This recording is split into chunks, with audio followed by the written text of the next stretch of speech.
It's this move right here, the U-turn it's really impossible to do if we're not grounded. And so it's not something that you're always able to do, right in the very moment, until you get the facility of being able to ground in the moment. And so again, this goes back to doing the grounding practice and being able to set aside time to do the long form grounding practice. We did the sacred moment practice, but whatever practice that you found works well for you to really spend the time honing that skill and that muscle. And so the key, and to me, one of the most fascinating things, or fascinating is the right word, one of the things I really absolutely love about this practice is the idea of a U-turn, right? The idea that when an interior movement appears and we're trying to act out or resist, that there's a process or skill for us to do. And it's really, again, the invitation to take the U-turn and to notice what within ourselves needs tending. Now, the purpose of the previous practice we just did, the charting our interior movements practice, really is to give you some awareness of your interior movements, right? It's to help you understand how you specifically, as Seth said, like your parts are tailor-made for you. So it's to help you understand specifically how you react to different situations, how your body reacts, right? So you are having an interior movement, or you are actually reacting to something. Because so often we can get lost in the conversation and not pay attention to how things are happening in our interior world, right?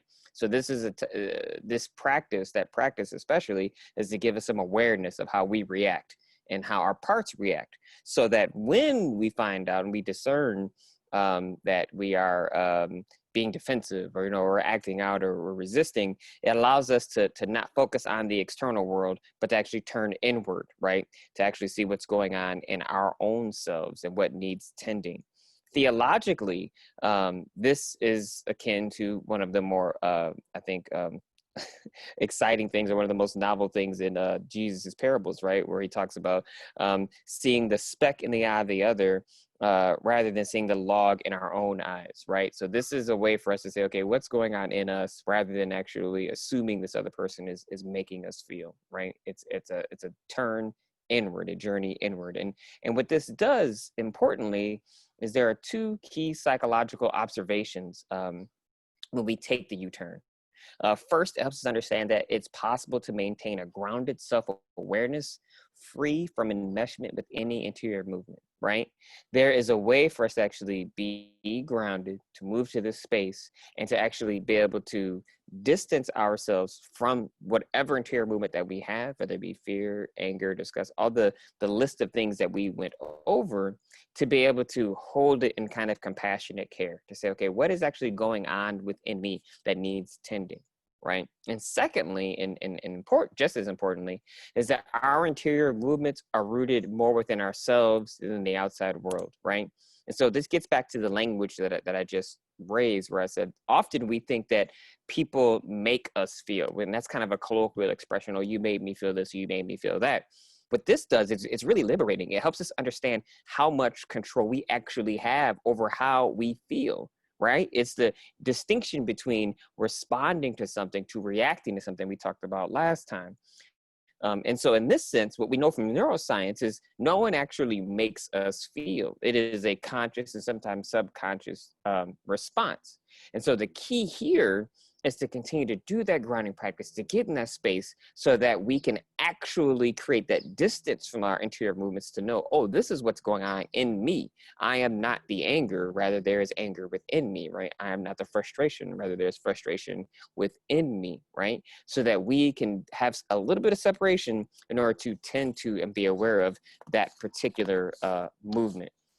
And often these movements are cries for compassion, right?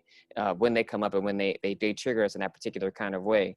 Every movement we experience, every emotional fluttering or mental monologue, imaginative fantasy or behavior impulse is rooted in a cry of pain or a need of straining to be heard.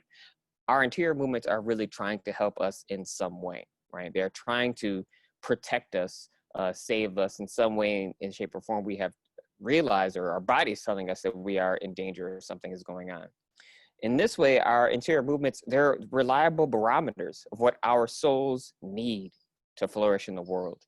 They are not our enemies. And often we can get wrapped up in the kind of shame, I think, that tells us we shouldn't be feeling a certain kind of way, right? And I think this happens a lot with clergy, I will say, like in terms of the kind of frustrations and angers we might have, whether it be with our congregations or whether it might be with what's happening in the world. And we're like, well, we should not feel this way because we're supposed to be or have some sense of training or something that we are above this or better than this. Or at least I will say this is what I struggle with. And rather than feeling guilt or shame for actually how I feel, this helps me realize, this particular move helps me realize that this part really is a guide that's pointing to a better way of life, right? This is a revolutionary idea. But this is a revolutionary idea that these interior movements really are our spiritual teachers. Taking the U-turn, it invites us to listen with care, right? Rather than listening with care to the cry of the pain that's hidden within this part, rather than acting out or resisting, right? And so in this sense, in the same way we would caringly tend to a friend in need, we can tend to the cries within ourselves. We can extend the same kind of compassionate care we would to our friends as we do to ourselves. Because often we would never treat our friends the way in which we actually treat ourselves. And as we extend compassionate care within ourselves, we find that our parts relax, our interior movements calm, and we are able to see the deep and unmet need within them. And then we're able to move towards healing and wholeness.